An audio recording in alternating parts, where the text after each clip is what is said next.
In this video, I will show you how to find your Telegram wallet secret phrase.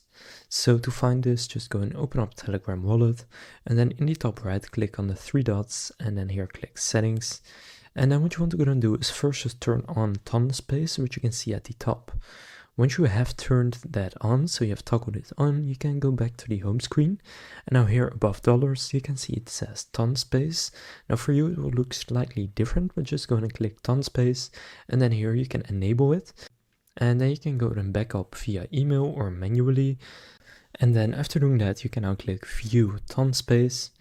And once you have done that, you can just go and go back to your main wallet, and then in the top right, again, go and click on the three dots, and now here click settings, and once you have fully enabled the ton space, you can now click ton space, and from here you will now see recovery phrase, and you can then tap to view your phrase. Then right here at the bottom, I've just scrolled down a bit, but you can go and click on copy recovery phrase, and then you will have copied it, and you can go and import it to a different wallet.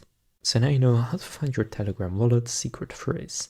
If this video was helpful, please consider leaving a like and subscribing to my channel.